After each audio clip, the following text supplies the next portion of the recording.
Hey guys, I'm back in the workshop. Let's talk about motivation.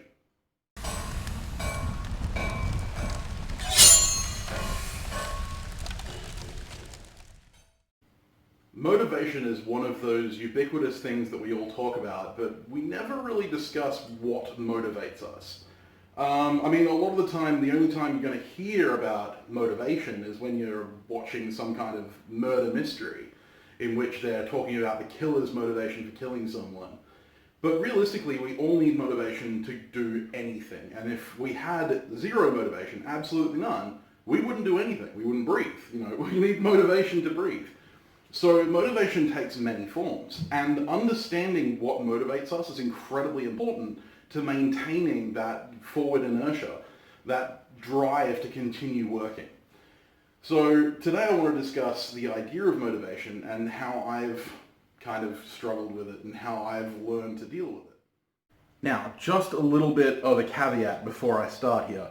I am by no means the best person to talk about the best motivation. I am absolutely terrible when it comes to motivation, and I think that's one of the reasons why I wanted to make this video, is that it is in some way a form of motivation for myself to talk about my own motivations. Now, I've had a long relationship with struggle with motivation. I've been a very creative person, but at the same time a very self-negative person. I've had a lot of self-doubt, and I've spent a lot of time thinking, there's no point because I'll never be good enough. One of the problems of being a perfectionist. So when I say that motivation is important, I'm speaking from personal experience. And today was a perfect example. I got up late, and when I got up I figured, I've wasted already half the day. There's no point in starting now because I've only got half a day of work done, and then by the end of that I won't have got where I wanted to be yesterday. And I think that it's important for us to set realistic goals and have an idea in mind of what we want to achieve, but not expect ourselves to achieve it. At the end of the day, hope and expectation are two very different things. You can hope for the best, but you should never expect the best, because expectation is what leads to disappointment. And that's why a lot of us struggle with motivation, is because we have expectations that aren't met, specifically expectations that we place on ourselves, and then we never meet them and we fail. So in my experience, it's best to hope for the best and expect the worst, because that way you're never disappointed. But at the same time, you're working towards the best outcome. And if you're not working towards the best outcome, then you're not working at all.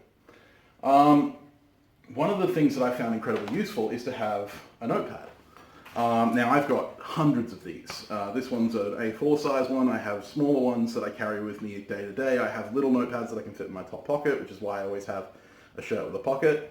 I hope to have STB merch like this, but you can buy an STB shirt from Redbubble, which the link will be down in the description below. But the big thing is that having a notepad is incredibly important because it allows you to write down the ideas that come to your head when they come to you. Now, for those of you who don't know, I'm an amateur novelist, and I'm also a little bit of a singer and songwriter, and for a long time when I was younger, I used to write a lot of songs and poems and story ideas, and I'd come up with them at the random times during the day. I'd just be doing something completely different, and I'd come up with something, and if I didn't write it down, I would forget about it.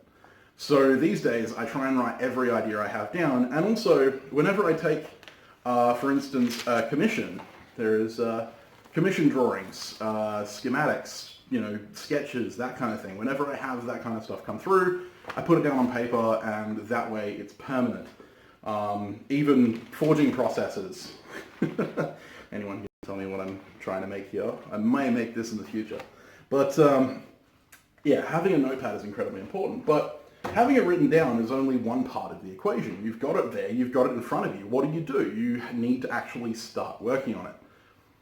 Now this comes back to my basic blacksmithing, the top 5 basic blacksmithing tips series that I did. And it all comes down to just do it. Just start.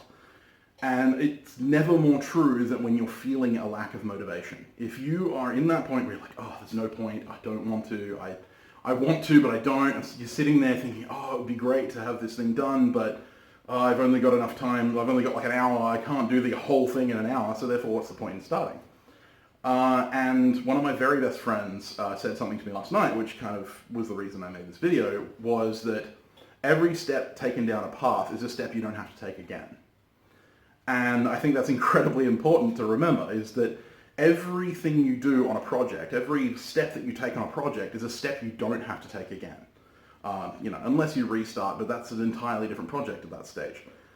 If we look at it as simple step-by-step, hand sanding, for instance, you think, oh, I want to sit down and hand sand this entire blade from start to finish. I want to go all the way through the grits, both sides, have it done.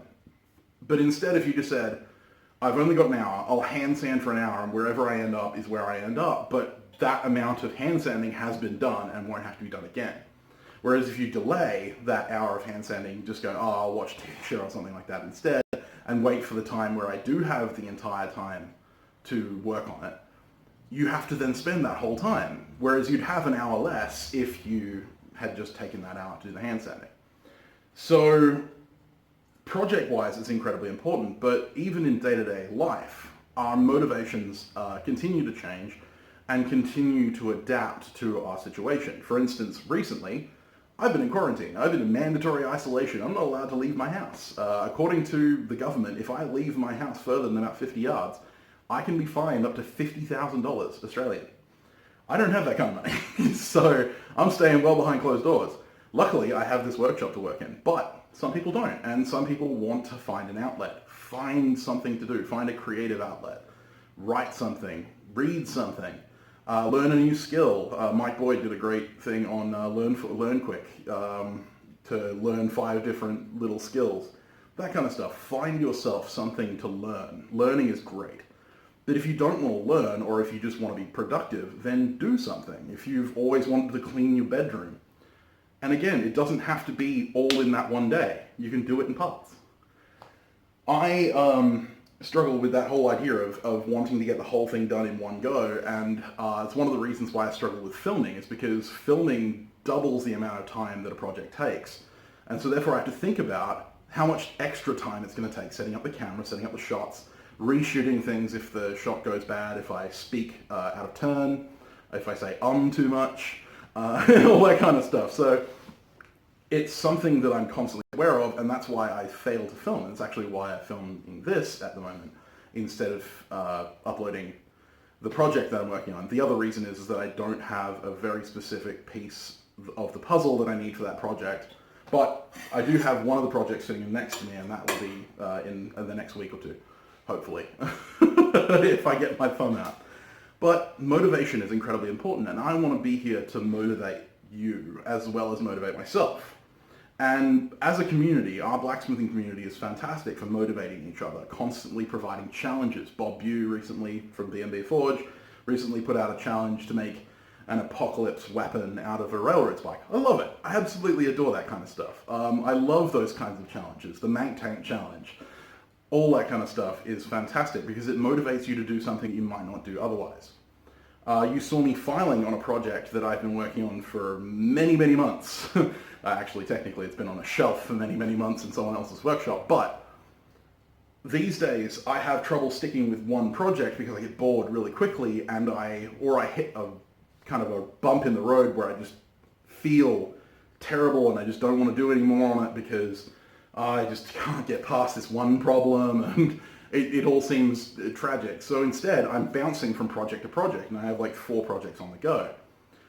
Normally I wouldn't advise that, but in a situation where I'm locked in here, I have no other choice but to work. And so therefore, if I can't do work on one thing, or if I'm going to screw that up because I'm unmotivated, then I may as well pick up another project and start that. And that way, I've actually got 3 projects that are progressing at an equal pace, because as I get bored with one project, I just jump to the next one. And that's fantastic. So find a way to motivate yourself in this lockdown period. But then after the lockdown's over and we're all allowed to go back to our daily lives, consider your motivations. Why are you doing something? Because when I was working full time, I was always like, it's all about the money. It's all about the money. I need to get this money. But I was never really thinking of why I needed to get that money. And so work felt like such a drag. And so if I'd taken the time to alter my motivations, now, to investigate my motivations, I should say, it's not so much that it was the money, it was what the money could give me. And that was, tooling, it was family security, it was a night out at dinner, whatever it was, I was aiming towards a goal. And the same thing with the work that I'm doing here in the workshop. I work for myself. I have to motivate myself to do some of these projects that I don't particularly want to do myself because they're not something that I would personally want. But that to help myself motivate myself, I'm using not only the fact that it's going to help me get more tools, it's going to help me continue doing this for a living, but it also gives me the opportunity to make someone else's dream come true. It's someone has an idea of an item that they want and they don't have the physical means to make it, and then they send their idea, just a thought process, to an artisan, whether it's me or someone else, and that artisan manifests that idea in reality, and that is incredible. And that keeps me going. That's amazing. I love that. I love the fact that we can take an idea out of practically thin air. It's just neurons firing in our brain and vibrations through the air passing to one another, or electrons on a screen. And we can kind of alter that in our mind to a three-dimensional image, which we then create in real time using our hands. That is fantastic. And that, beyond anything, is a massive motivation for me. But what I want to leave off on with here, I don't want to make this video too long. I want to just leave you with, find your motivation. Find out what motivates you and why. Not just what motivates you. Money doesn't motivate you. What are you doing with that money that motivates you? Blacksmithing doesn't necessarily motivate you, the act of. The making of something. You want to get to making a sword. Like, you're making knives at the moment, and you're feeling a little unmotivated because you eventually want to make a sword, but you don't feel like you're capable of it yet. Then what do you need to do? What do you need to learn to get to that sword? What do you need to possess as far as tools are concerned to make that sword? And are you overestimating what you need? Come back to basics. Think about the guys in medieval Europe who were doing it without a lot of the stuff that you might have access to. So find your motivation, and not only what it is, but why it is. And Alex and I have always said the why is the most important thing out there. Learn the why, and you can extrapolate the how. So with that being said, I'm going to leave you here. And I would like to say a huge thank you to my patrons who continue to help motivate me every day. Unfortunately, I did lose one of my patrons recently. He didn't drop his patronage. He did pass away, and I was upset to hear that, and I'm very sad that I didn't get to interact with him as much as I would like to. Each one of my patrons is incredibly important to me on a personal level, because they are providing me with the means to continue doing this. This is my dream. This is the manifestation of what I have wanted to do for a long time. And these people are helping me get there. And if you want to become part of that family, there'll be a link down in the description below to www.patreon.com/SamTownsBladesmith. You can sign up for as little as $1 a month to get access to behind the scenes kind of stuff, funny bloopers and all that kind of stuff. I will be uploading a lot more there in the next couple of weeks, because I've got a lot of stuff on that I'm not going to be putting on the YouTube channel. You can also follow me on my Instagram and Facebook and all that kind of stuff. Again, all the links will be down in the description below. I would also like to thank you guys, all of you watching, everyone who likes this video, everyone who comments, all of the interactions that I get. You guys keep this channel running. Without this channel, I would still be a bladesmith. I would still be doing this. I would still be doing what I love. But the fact that you guys continue to engage with it means that I'm able to continue sharing this awesome experience with people, and I continue to be motivated to make videos. So anyway, I hope this video was a little bit helpful, even if it was just a distraction from the boredom of isolation. I will have more build videos coming out very soon. Unfortunately, again, the motivation bug kind of bit me, and I just failed to get over it in time to get anything out. But I will have a bunch done very soon. I'm filming them all at the same time, so I'll just spend some time splicing them together. Have a fantastic time. Stay very safe. Wash your hands. And I will see you on Saturday, on my birthday, funnily enough. That's April 4th. And I don't know what I'll be doing, but I'll see you then, guys. Have a good one.